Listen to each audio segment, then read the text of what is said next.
Olá, assombrados! Eu sou a Ana Paula e vou contar vários relatos para vocês.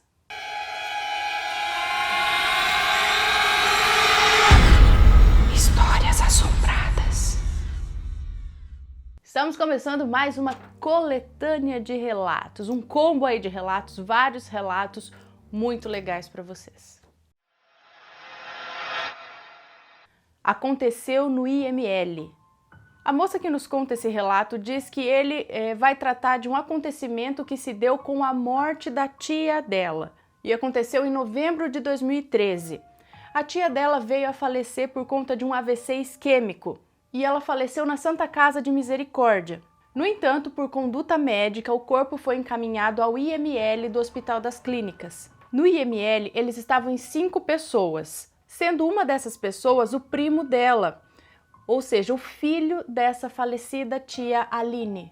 2 primas dela eram de Minas e estavam lá conversando com ela, enquanto aguardavam a liberação do corpo, já que elas queriam arcar com valores aí das despesas da funerária, de retirada do corpo do IML e tudo mais. Quando foi por volta das 6 da tarde, o legista veio e pediu para que o André, o primo dela, o filho da falecida, entrasse. No entanto, o filho dela, com o emocional muito abalado, ele pediu se os familiares poderiam entrar com ele, Ela, a moça que nos conta o relato, e os demais familiares que ali estavam. E gentilmente o legista concordou e entraram os 5 na sala. A uns 3 metros à frente dela, dos demais primos, estavam 2 primos, o André e o Léo. E logo atrás seguiram elas, no gelado e fúnebre corredor. A moça que nos conta esse relato, Dalia e Melissa. As portas de lá são tipo bang bang, sabe? As duas abrem assim. Sabe porta de bang bang? E tinha uma na frente delas já, quando de lá veio um homem. Um rapaz muito bonito, alto, de jaleco, com um perfume muito bom. Um perfume que ela diz aqui que lembrava o perfume Hipnose. Hipnose? Não sei como fala, Hipnose da Lancôme. No entanto, ela disse que o cheiro era geladinho. Todos o cumprimentaram e a prima dela ainda deu uma zoada com ela. Falou, que pretendente pra você, hein? E ela, a moça que nos conta esse relato, assim, tímida, olhou para trás para ver aquele jovem, bonito, médico. E as primas que estavam de braços dados com ela ali também viraram olhar. E foi nessa hora que esse médico de jaleco olhou para elas, deu um sutil sorriso e começou a ficar translúcido. E o cara caminhou e entrou nas paredes. Sim, o cara entrou na parede e todos que estavam ali viram isso. Todo mundo ficou estático e o André, o primo dela, desmaiou. Logo apareceu um senhor lá, ela acredita ser algum auxiliar, prestou socorro a eles, acalmou todo mundo e, para resumir, esse funcionário, depois de escutar, ver o que aconteceu ali, disse para eles: esse rapaz que vocês viram aqui, eu não sei se ele é real, mas eu e muita gente já viu ele por aqui. E o cara falou isso como se fosse a coisa mais natural do mundo. Ela diz que não sabe o que foi e que se foi psicose, foi uma psicose assim bem coletiva. E ela termina dizendo que no velório da tia dela houve outra aparição, mas que fica para um próximo relato. Nossa Senhora apareceu para mim. O moço que nos conta esse relato é de Boa Esperança do Sul, São Paulo. E ele conta que em meados de 2016 ele acabou perdendo o emprego por conta da crise, comércio fraco, etc. Nesse meio tempo, para não ficar parado, ele ajudava o avô dele na horta, fazia uns bicos levando pessoas para os médicos. E nisso, já havia 1 ano que ele estava ajudando o avô dele na horta. E quase no final aí de 2017, numa dessas que ele estava lá na horta do avô dele ajudando, ele pensou em Nossa Senhora. E em pensamento ele pediu a Nossa Senhora que o ajudasse a encontrar um emprego fixo, algo registrado, assim, algo mais certo, E nesse momento, quando ele virou olhar em direção às árvores que tinha lá no sítio, ele viu Nossa Senhora. Foi uma visão super rápida, mas viu. Ele viu o seu manto, viu a sua coroa e assim que ele piscou, ela sumiu. Ele conta que na hora, e enquanto escrevia esse relato, ele ficou todo arrepiado, todo emocionado. Bom, ele recuperou o fôlego e foi limpar um canteiro de alface, retirar os toquinhos de alface que ficam lá e, revirando a terra no meio do esterco, pasmem, ele achou uma medalha de Nossa Senhora ali no meio da terra, do esterco. Ele não tinha mais o que pensar, né? Ele catou a medalha, ficou com ela, guardou e pensou, é um sinal, só pode ser um sinal. 3 dias depois, ele recebeu um telefonema convidando-o para voltar a trabalhar no antigo emprego dele. Ele conta que nem acreditou, ele chorou de alegria. E ele conta ainda que a avó dele é devota de Nossa Senhora e disse para ele que fazia 3 dias, que há 3 dias ela também tinha começado a rezar para ela por ele. Agora aqui dá um salto temporal, 3 meses depois. Agora, já no serviço onde ele estava, a loja ia aumentar, ia precisar quebrar umas paredes lá para aumentar a loja. E para não fazer muita sujeira, eles colocaram aquelas lonas pretas. E vira e mexe, ele ia lá varrer o chão, porque caía, mesmo assim caíam umas pedras ali para dentro da loja. E pasmem novamente, ele achou outra medalha de Nossa Senhora ali no chão, na poeira, enquanto varria. E ele falou que isso foi meio que a confirmação para ele de que ela estava mesmo junto com ele e ouvindo as orações. Até hoje ele carrega as 2 medalhas com ele e também fez uma tatuagem de Nossa Senhora no pulso. E embaixo está escrito Nossa Senhora, mas com a letra da avó dele. E aí estão as fotos das medalhas. Essa medalha azul é a primeira que ele encontrou, lá no meio da terra, do esterco, na horta. Essa é a segunda medalha, preta e dourada, que ele encontrou no meio do pó enquanto varria a loja. E a terceira foto é a tatuagem dele. As chaves de Miami. O moço que nos conta esse relato diz que ele escutou aí alguns relatos a respeito de coisas que somem do nada.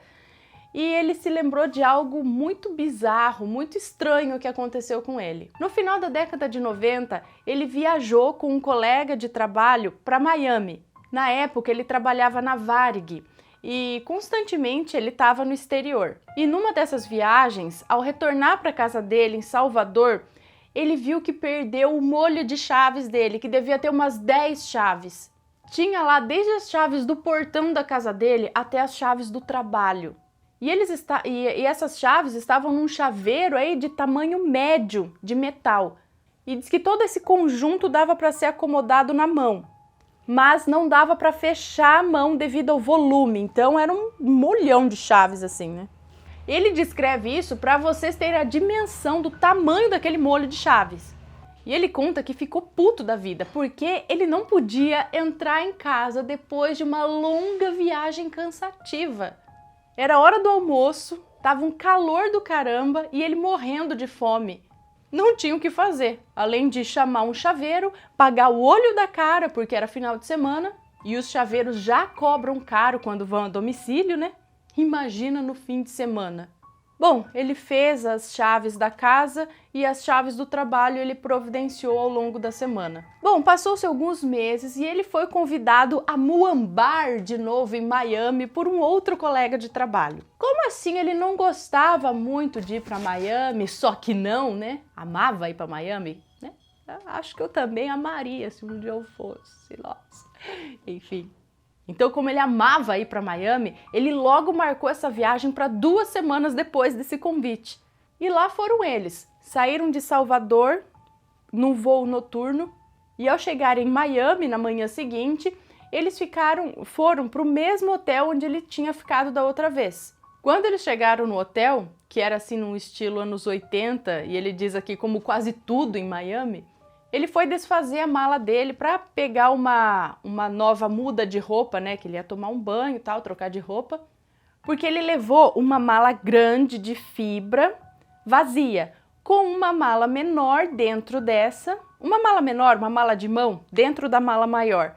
E nessa mala menor ele levou as roupas e tudo mais. Diz que eles costumavam fazer isso porque a mala maior era usada para trazer as comprinhas de Miami depois, não é mesmo? Nessa época, gente, agora chorem, nessa época o dólar era 90 centavos. Olha só, Que diferença de hoje, não é? 90 centavos, 0,9 era. Então imagina a festa que eles não faziam em Miami, com as muamba. Mas quando ele abriu a mala maior, e daí ele pegou a mala menor e abriu a mala menor, adivinha o que ele encontrou ali? Aquele molho de chaves que ele havia perdido na viagem anterior a Miami. As chaves estavam sobre a primeira camisa da mala, entre a primeira camisa e os elásticos que seguram as roupas na mala. Ele disse que é um cara bem organizado e as malas chegaram do mesmo jeito que ele havia feito antes de sair de casa, com exceção dessas chaves, que obviamente tinha sumido. Imagina o susto ao abrir a mala e encontrar aquelas chaves extraviadas, né? Ele disse que ficou até na dúvida se aquelas chaves eram as que ele perdeu ou as novas que ele mandou fazer. Diz que na hora a mente dele deu uma bugada, ele não sabia se era a chave antiga, a nova. E aí de imediato ele foi na mochila dele procurar a nova penca de chaves, lá, o novo molho de chaves, e estava lá. Então as novas chaves estavam na mochila, aquela na mala realmente eram as antigas chaves. De imediato ele contou para esse colega de trabalho dele tudo o que aconteceu. Aí o colega de trabalho dele disse que ficou todo arrepiado, ficou morrendo de medo e disse que não ia dormir no mesmo quarto que ele, mas não. E aí ele voltou para Salvador e ficou com as duas pencas de chave lá, com os dois molhos de chaves duplicadas, né? Só que depois de um tempo, o molho de chaves sumiu novamente e dessa vez nunca mais apareceu, não sabe que fim levou. Dessa vez ele nem ligou porque ele já tinha um novo molho de chaves, né? Mas ele ficou com um elefante atrás da orelha. O que acontece com essas chaves que somem? A equipe médica. A moça que nos conta esse relato diz que o marido dela sempre sempre contou sobre experiências de ver objetos voadores não identificados no céu, luzes ao redor dele. Então, por esses e outros relatos do marido dela, ao longo de todo esse tempo, ela não duvidou do que ele contou, o que eu vou contar para vocês agora. Na época, eles moravam em um conjunto habitacional e os filhos eram pequenos. Então, não era incomum que os filhos deles brincassem com várias outras crianças que moravam ali no conjunto habitacional também. E em uma tarde, o marido dela se preparava para ir trabalhar, quando o filho mais velho deles, com 9 anos na época, entrou chorando dentro de casa, falando que um garoto mais velho tinha tirado a pipa e a linha dele e não queria devolver.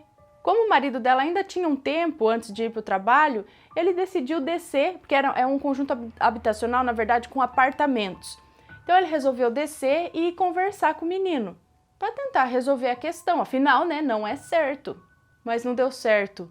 O menino ficou bravo com a interferência do pai na situação, foi reclamar com o pai dele, que na hora, no momento, infelizmente estava embriagado, e se encaminhou até o apartamento deles armado com uma faca. Lá chegando, os dois acabaram entrando numa discussão, o marido da moça que nos conta esse relato com o pai do rapazinho, e o pai do menino, acabou desferindo um golpe e enfiou a faca no marido dela. Desesperada, ela ligou para a emergência e logo ele foi socorrido, foi levado para o hospital. Passou por uma cirurgia porque a faca acabou atingindo alguns órgãos. E no segundo dia, o marido dela, conversando com alguns médicos, perguntou quando ele teria alta e foi informado de que ele passaria por uma avaliação e, se desse tudo certo, ele receberia alta. E naquela noite, ele disse que estava acordado porque diz que ele sempre teve dificuldade para dormir. Agora imagina num hospital, né? Ele estava acordado. Quando chegou ali no quarto dele, 4 pessoas, 2 homens e 2 mulheres vestidos de branco. Sendo assim, não chamou a atenção deles, né? Os médicos vestem branco.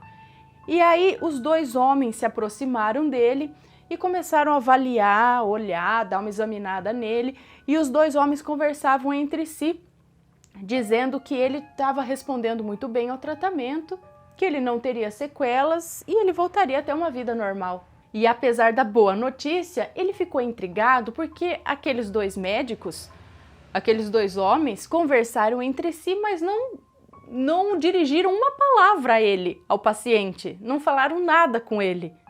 Simplesmente conversaram entre si ali, o que não é muito comum, né, numa visita médica. No dia seguinte, logo que o seu médico, o que fez a cirurgia nele, passou para visitá-lo, ele já questionou sobre a liberação dele, sobre ele ter alta, já que a equipe médica tinha passado naquela noite e disse que estava tudo bem com ele.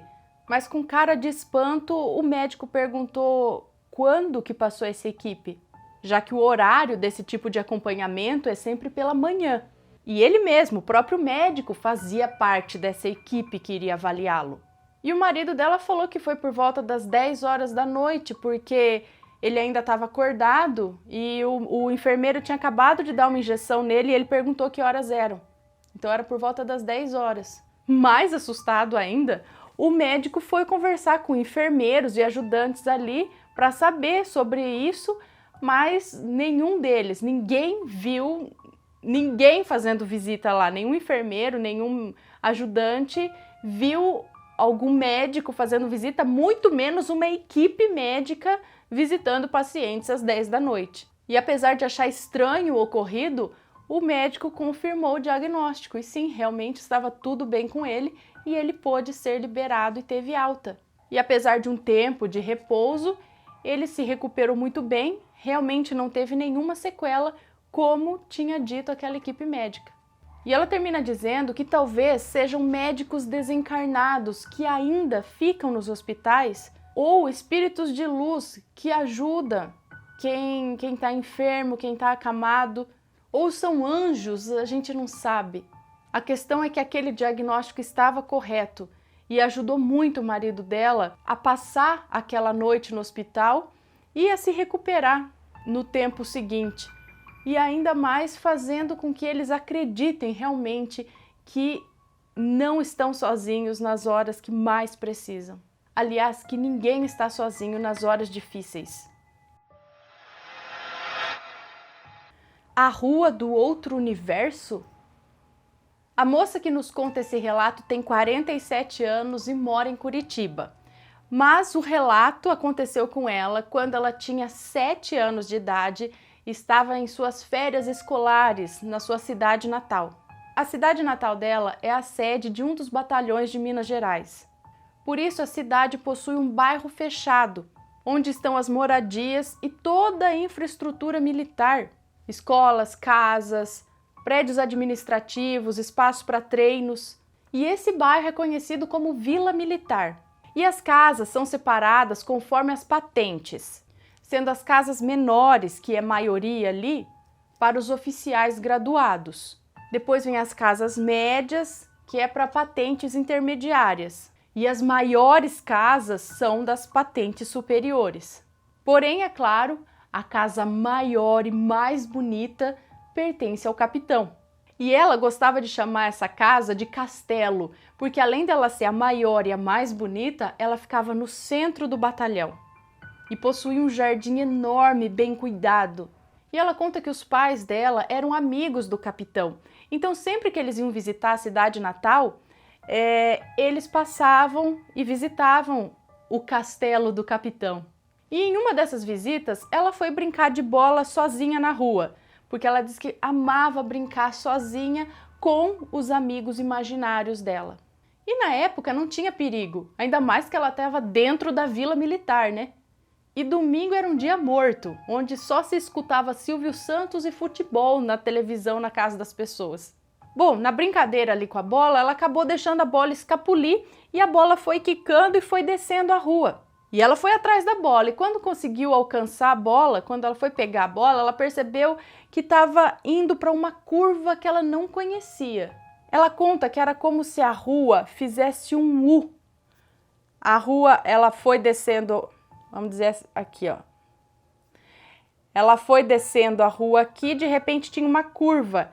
E ela foi andando até o final dessa curva, quando ela chegou numa rua aqui, igualzinha a essa, com as mesmas casas e a casa do capitão na ponta. Só que tudo invertido, em termos de esquerda e direita. O que parece, pelo que ela conta, é que a rua era assim e que a rua espelhou. Tipo, a rua era aqui e aí a rua espelhou, virando um U. Ela foi numa curva que não existia essa curva para cá, era uma rua reta. Só que de repente ela se viu nessa curva, continuou e entrou numa rua aqui igualzinha a essa, só que em vez das casas estarem na direita ou na esquerda aqui, tava espelhado, em vez das casas que estavam na esquerda, agora elas estavam na direita. E aí ela perguntou pro amigo invisível dela que rua era aquela. E ele disse que aquela era a rua do mundo dele e que ela poderia brincar e morar no mundo dele também se ela quisesse. E ela disse que ela não poderia deixar os pais dela que estavam na outra rua. E ele disse para ela que ali também existiam os pais dela e perguntou se ela queria ver. E ela, muito curiosa, foi ver. Bom, ela conta que ela subiu a rua, foi até a casa do capitão, entrou na casa, era tudo igualzinho, até as pessoas que estavam lá dentro, tudo igual. E ela lembra que a mãe desse outro mundo olhou para ela e falou que já estava quase na hora de ir embora. Ela conta que por dentro ficou com muito medo e saiu correndo de lá de dentro da casa do capitão, falando que ia brincar só mais um pouquinho antes de ir embora, né? Aí ela correu até o final da rua, fez a curva de novo e gritou pro amiguinho dela que aquela era a rua dela, aquela outra era a rua dela e era ali que estavam os pais dela verdadeiros. E ele disse para ela que estava tudo bem, que ele iria brincar com ela no mundo dela quando ela quisesse. Ela se despediu dele e foi correndo para a casa do capitão. E quando entrou na casa, ficou aliviada, viu que estava tudo normal, tudo certo. Com relação a essa curva no final da rua, ela nunca mais viu. Voltou lá em outras ocasiões, mas essa curva não existia mais. Nunca mais viu essa curva lá. Ela termina dizendo que várias coisas estranhas aconteciam com ela e para ela não era incomum ter amigos invisíveis. Só quando ela foi ficando maior, mais velha, que ela foi se tocando que não era bem assim, não era tão normal assim não ter um amigo invisível. Ela tinha dores de cabeça fortíssimas e algumas vezes sabia o que ia acontecer. Coisas básicas, corriqueiras assim, sabe? Mas sabia. E ela termina dizendo, por fim aqui, que queria saber se alguém já passou por algo parecido. Por favor, comente, conte, envie o relato, compartilhe a sua história, se alguém já viveu algo parecido. Eu só me lembrei aqui do filme Coraline. E se vocês gostaram desses relatos, deixem o seu joinha, se inscrevam no canal se ainda não são inscritos e segue a gente nas redes sociais e compartilha esse vídeo com os seus amigos e conta a sua história pra gente também. Um beijo pra vocês e até os próximos relatos. Tchau!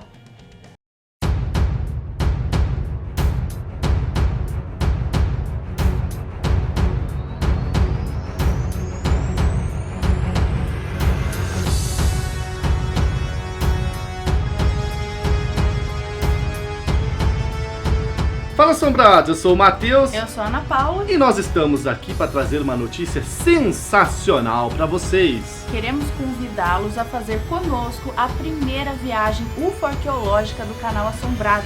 E sabe para onde que a gente vai? Nós vamos para a Bolívia, um país aí repleto de mistérios. E vamos visitar diversos locais, como por exemplo... Vamos levar você para o lago mais misterioso da Terra, o Titicaca.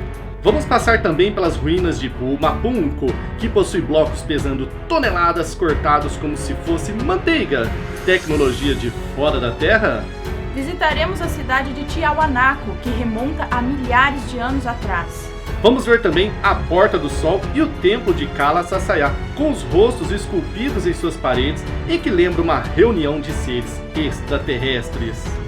E muitos outros mistérios. E além disso, além do Matheus, da Ana, vamos ter guias locais, gente que vive lá, que sabe de tudo ali, que vai explicar cada localzinho onde a gente for e tudo mais. Mas não é só isso, além do Matheus, da Ana e dos guias locais, vamos ter aí o Alcione Giacometti. Quem que é esse homem, Ana? Ele faz isso há mais de 20 anos com os maiores pesquisadores do mundo no assunto. E agora com o Assombrado. Será uma viagem inesquecível. E você pode conferir toda a programação, maiores informações, no link que está aqui na descrição deste vídeo. Mas não marque bobeira porque são só 20 vagas. Assombrados, nos vemos lá na Bolívia!